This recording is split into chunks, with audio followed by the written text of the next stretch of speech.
कधीच नाही चुकणार तुमचे फेवरेट टीव्ही शोज झी5 सोबत, तेही एकदम फ्री। लाडकी लेकराली सासरला जशी मोगऱ्याची कळी फुलली, लाडको भाऊनीला पोशव्या दोया आयतार दिसा, किती कष्टाने वाढली रे किती कष्टाने शिकविली, साडी सोळी गार्डनची लाडकुली मारी, नान बाळसो गो देवासी। वा वा वा वा वा वा वा। पण ना हे सगळं करत असताना, आता गाणं म्हणत असताना सासूबाई आणि सूनबाई या दोन पिढ्यांमधलं जे एक नातं आहे ना, ते लगेच कळलं। कारण आधी तुम्ही काहीतरी साडी आणली, मग अमुक केलं, असं गाण्यातून सगळं बोलत असताना या माऊलीनं या माऊलीला, सुनेला ज्या पद्धतीने असं जवळ घेतलं ना, मला इतकं छान वाटलं। हो की नाही?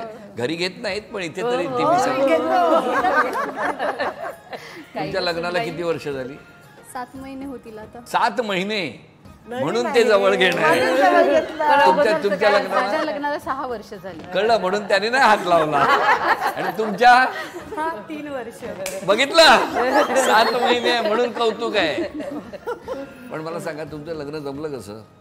अरेंज मॅरेजच होतं आमचं। होय ना? हां, मग रिलेटिव्हच्या थ्रू असं जमलं। येस। आणि तुमचे आई बाबा काय करतात?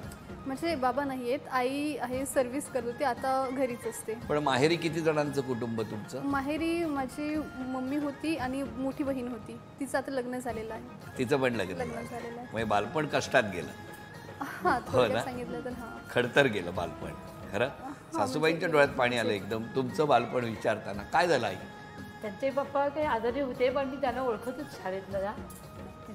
माझ्या मुलाचं जेव्हा एंगेजमेंट झालं तेव्हा मुलांनी मला येऊन सांगितलं, मग मी अशी पोरगी तिला हमखास बघ, मला अगदी साध्या कुटुंबातली, राहणीमानातली, साध्या राहणीमानातली मला मुलगी हवी, आणि ती माझी मुलगी म्हणून ती इथे घेऊन येईल, मला सून म्हणून आणून येऊ, आणि माझ्या मनासारखी तो मला घेऊन आलेला आहे। हो, आज मी फार फार खुश आहे। 7 वर्षांनी परत येतो एकदा। थांबा विचार। एक मिनिट ह्या का हसल्या दोघी लगेच? नाही, आणि ते खडतर जीवन ते मला माहित होतं, तिला माहित असेल, ती छोटी असणार। तुमचं कसं काय बालपण गेलं? माझं बालपण सुद्धा आनंदातच गेलं। लग्न कसं जमलं तुमचं? लग्न आमचं लव्ह मॅरेज। कसं ते? टीवायला जेव्हा आम्ही क्लासला एकत्र आलो, म्हणजे कसं टीवायचं वर्ष क्लासेस पहिले चालू होतात, तेव्हा क्लासेसमध्ये आम्ही एकत्र आलो, तेव्हा त्यांनी मला बघितलं पॅटरसनने, आणि त्याला मी आवडली। नंतर कॉलेज जेव्हा चालू झालं तेव्हा योगायोगाने मी त्याच्याच क्लासमध्ये आले, आमच्या दोघांचा क्लास एकच होता। मग त्याने मला सप्टेंबरमध्ये प्रपोज केलं, पण मी त्यांना नाही सांगितलं। का?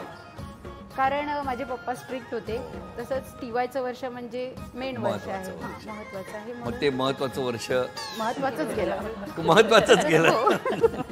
आणि नंतर मग आमचा मोबाईल नंबर एक्सचेंज झाला, आणि डिसेंबरमध्ये आम्ही बोलायला लागलो, फेब्रुवारी। डिसेंबर फार लकी महिना आहे। हो की आई, काय तुम्हाला कळलं तेव्हा काय वाटलं? काहीच नाही, मी मुलासाठी स्थळ बघत होती, मुलाला सांगत होती ही मुलगी चांगली आहे, ती मुलगी आहे, पण ह्याच्यावर काही तो लक्ष देत नव्हता।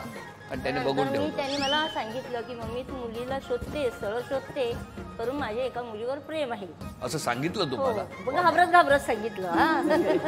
घाबरत सांगितलं की असं असं आहे। मी म्हटलं होय, तुला पसंत असेल तर मला चालेल, पण संस्कारी मुलगी मला पाहिजे, तर संस्कारी मुलगी मला भेटलेली आहे। नमस्कार, तुमचं बालपण? माझं बालपण हे विरार आकाशीला झालं, आणि माझे जे बाबा आहेत ते बाहेर सौदी अरेबियाला काम करत होते। इथे माझी तेव्हा माझे आजी आजोबा, मम्मी आणि ताई, आम्ही अशा 5 जणांचं होता। बाबा 2 वर्षातनं एकदा यायचे, तेव्हा आम्ही भेटायचे, आणि चांगलं म्हणजे तिकडे मेहनत करत होते, ते मेहनत करत होते तुमच्या कुटुंबासाठी तिकडे ते मेहनत करत। आणि म्हणजे त्यांचं शिक्षण, त्यांनी माझ्यासाठी एवढी मेहनत केली की मी त्यांच्यासाठी मग मी सीए होऊन दाखवलं। अरे वा, तुम्ही आता चार्टर्ड अकाउंटंट आहात? हो। अरे व्हेरी गुड। मग तुमचं लग्न कसं जमलं? ऍक्च्युली ना, माझ्या लग्नाचा असं किस्सा आहे ना, की ह्या दोघींचे जे नवरे आहेत ना, एक हिचा नवरा हा माझा बालपणीचा मित्र, आणि हिचा नवरा जो आहे ना तो माझा कॉलेजचा मित्र। अरे वा। आणि ही पण माझी कॉलेजची मैत्रीण। म्हणजे तुम्हाला माहिती होतं सगळं? हिचं मला माहिती होतं, आणि तर त्यांनी येऊन मला एकदा सांगितलं, आणि माझा जो डील आहे तो तिच्या नवऱ्याचा मित्र पण होता, म्हणजे माझ्या बालपणीचा मित्र, ह्याचा मित्र असं झाल्यामुळे त्यांनी मला सांगितलं की माझ्या मित्राचा ना भाऊ आहे आणि त्याच्यासाठी स्थळं बघतात. माझं वर्ष झालेलं CA कंप्लीट झालेलं, तर मी एवढा विचार केला नव्हता. म्हणजे मला असं होतं की शिक्षण झालं आहे बस, तर आता पप्पांना इथे बोलवायचं आणि थोडंसं सेटल करून घ्यायचं. पप्पा यायच्या आधी मग नंतर सांगा मुलगा जर रेडी असेल तर मुलगाला पण मी कसं सांगते त्याला. मी हो बोलली. त्याच्या 2 महिन्यामध्ये मला काहीही तिथून रिस्पॉन्स आला नाही. ते सासूमा सांगतील कशाला नाही आलं ते. काय हो सासूबाई? हां, सांगते तुम्हाला मी एक किस्सा आहे. ॲक्च्युली आमच्या इकडे सुवार्ता म्हणून एक मासिक प्रसिद्ध होते महिन्याला.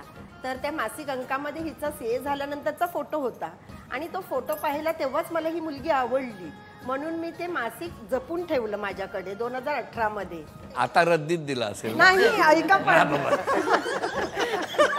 इतक्या वर्षानंतर वागणं बघून तो फेकातो पहिला असं नाही. बरं, तर नंतर मुलांनी पण सांगितलं, छोट्या मुलांनी, की मम्मी अशी अशी मुलगी आहे, आपल्या दादासाठी आपण बघूया.